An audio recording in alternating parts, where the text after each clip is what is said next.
A Batalha Espiritual Exterior. Parte 4. No vídeo anterior, aprendemos que, embora esses principados sejam poderosos, não escapam ao julgamento divino e que Miguel, o grande príncipe, se levantará para defender o povo de Deus nos tempos finais. Agora, dando sequência ao nosso estudo, Grupo 2, Potestade, Anjos investidos de grande poder de destruição. Inscreva-se no canal, ative as notificações e compartilhe este vídeo com outras pessoas. Juntos, podemos levar a palavra de Deus ainda mais longe. Vamos ao conteúdo. A palavra potestades indica algo relacionado com o poder. E é uma palavra que sempre aparece no plural. As potestades são uma seção, uma divisão das forças de Satanás que caracteriza espíritos malignos de Satanás. Anjos caídos de grande poder e energia. Eles atacam os sentimentos pessoais, a vida mental dos cristãos. Mas exercem especial ação sobre os elementos da natureza. Os não crentes são atacados e, por meio estes espíritos malignos, estas potestades realizam crimes terríveis, de alta violência.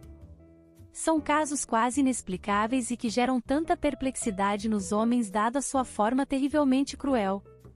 São crimes bárbaros, guerras, assassinatos. Os disfarces a estes crimes são justificados por vingança ou tantas outras argumentações como descontrole mental e ou emocional, mas de fato, o que está por trás disto é a terrível e maligna mão de Satanás. Os demônios também podem atacar, mas o ataque de uma potestade é pior do que o ataque de um demônio, é mais sério. Nos crentes estas potestades tentam despertar a nossa natureza caída, seja buscando nos fazer reagir sem domínio próprio, seja nos oprimindo na mente com medo, insegurança, dúvidas e questionamentos, seja nos acusando e nos fazer desenvolver um sentimento de menos-valia e autocomiseração. Ou seja, o trabalho destas potestades é, em essência, tentar despertar a nossa natureza caída e, por este motivo, devemos estar continuamente em estado de vigilância. Estes espíritos são responsáveis, por exemplo, pela contenda entre irmãos e assim por diante. A lista de feitos malignos destes espíritos é enorme.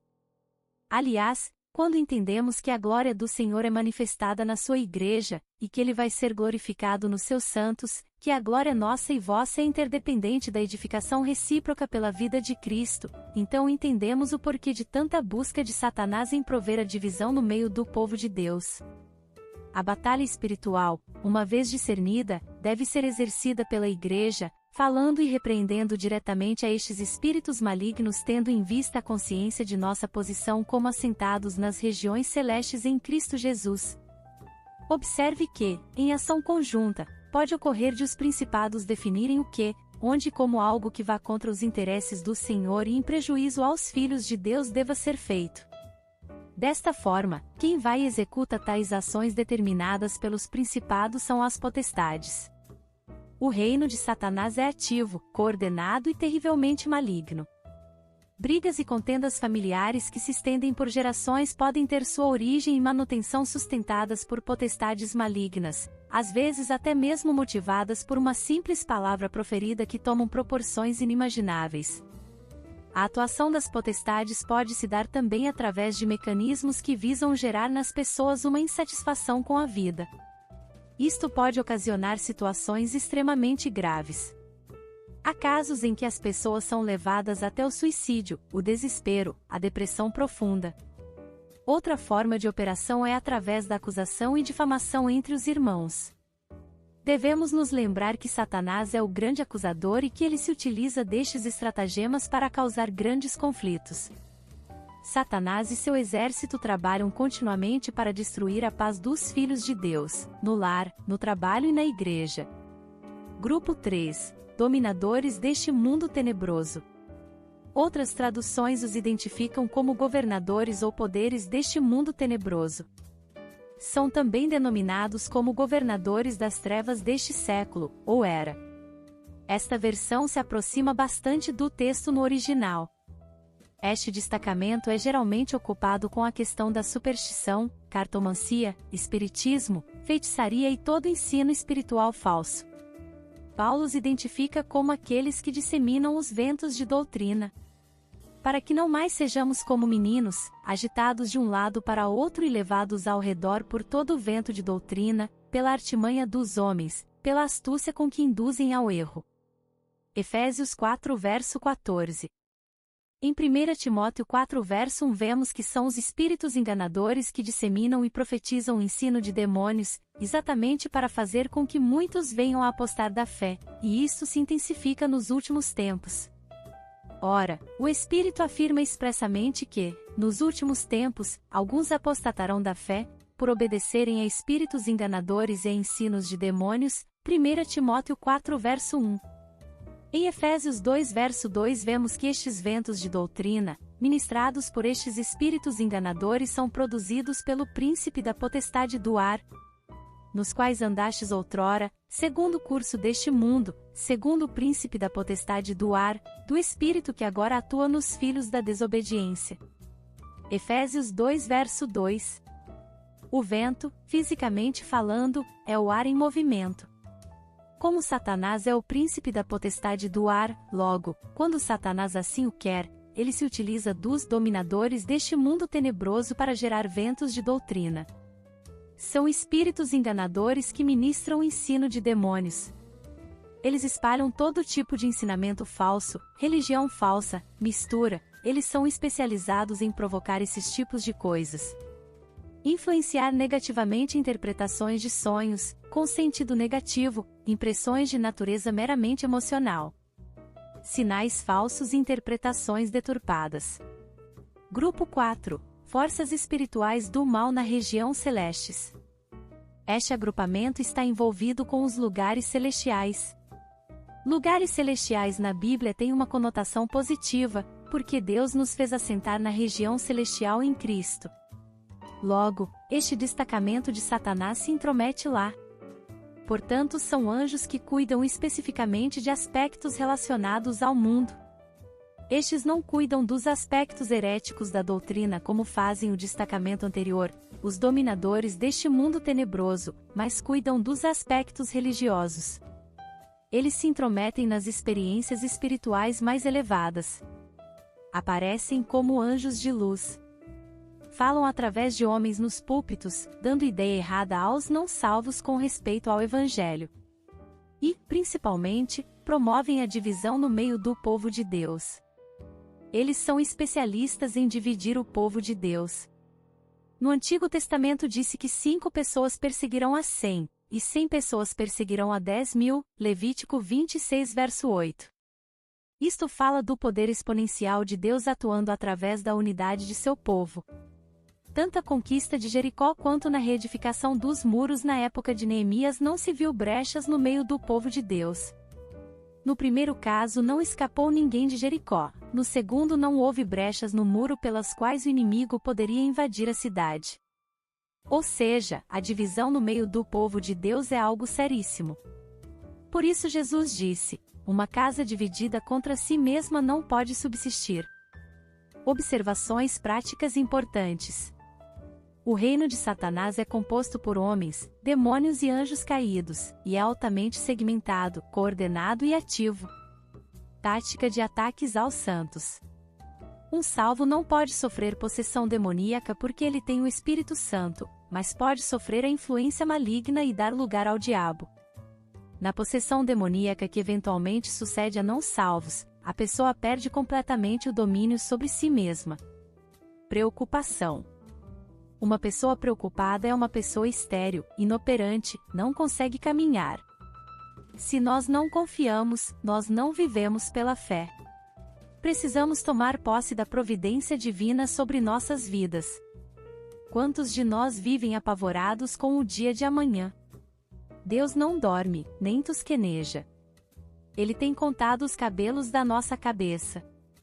Ele é o Todo-Poderoso. Depressão. Porque há pessoas vibrantes com a vida e outros tristes, sombrios. Muito disso decorre de operação das trevas sobre a vida humana. Infalivelmente, quando a pessoa se encontra triste em demasia, depressiva, então abre-se uma oportunidade para que os espíritos malignos atuem acentuando um sentimento de tristeza excessiva, vazio existencial, baixa autoestima e etc. Ocorre muita introspecção, isolamento e a mente passa a ser fortemente atacada. Satanás sabe como atuar em nossas fraquezas visando destruir nossa utilidade. Ele sempre leva a nossa fraqueza a um nível bem maior do que ela realmente é. Nossa impressão de nossa incapacidade e fraqueza são exponencialmente aumentadas. Observe que na busca de incapacitar o serviço e a utilidade das pessoas, o inimigo de nossas almas cria uma sensação bastante forte de dessignificação da nossa vida. Ele visa retirar nossa esperança, nossos projetos, sonhos e com isso acabar conosco. Como fazer para vencer estas situações? Ter a certeza da salvação. Manter íntima comunhão com Deus. Não dá lugar ao diabo. Estar no centro da vontade de Deus. Manter os nossos olhos em Cristo. Por que Lúcifer se tornou o diabo e Satanás? Diabo igual caluniador, difamador. Satanás igual adversário, alguém que se opõe. Basicamente, porque ele não aceitou a posição que Deus lhe designou. Formas de ataque quanto à natureza humana, por anjos e demônios. Primeira. Ataque frontal ou lateral. É a experiência comum das tentações, seja ela direta ou indireta. Pode ser breve, por determinado tempo ou de longa duração, que se chama opressão.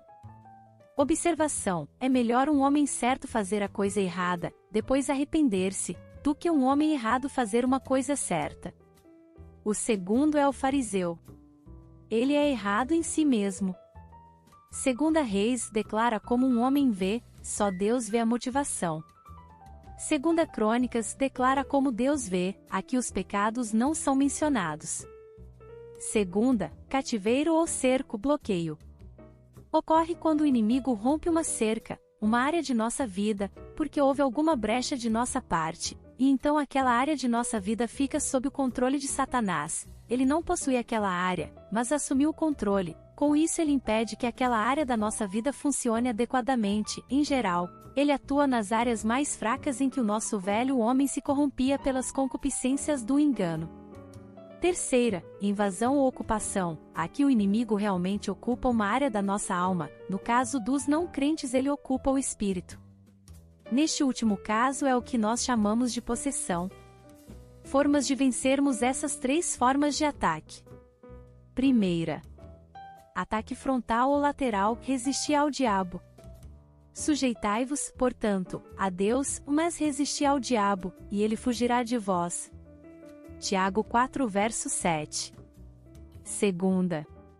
Cativeiro ou cerco, bloqueio, ajuda dos irmãos, intercessão. Aqui pode ser um hábito, má conduta. Um relacionamento incorreto. Aqui é necessário a ação dos irmãos com encargo para a libertação. Terceira. Invasão ou ocupação, expulsar ou expelir, não crentes. Possessão sugere controle total da pessoa, não crente. No cristão implica em ser dirigido pela influência maligna, dar lugar ao diabo. Os cristãos devem orar ao Senhor, buscar a palavra, pedir revelação de áreas em que foram abertas brechas, que deram legalidade ao inimigo, devem arrepender, santificar e vigiar. Deus tenha misericórdia de nós. Obrigada por assistir até aqui. Finalizamos o estudo, a batalha espiritual exterior. Mas a nossa caminhada continua, não percam os próximos vídeos. Graça e paz, irmãos e irmãs.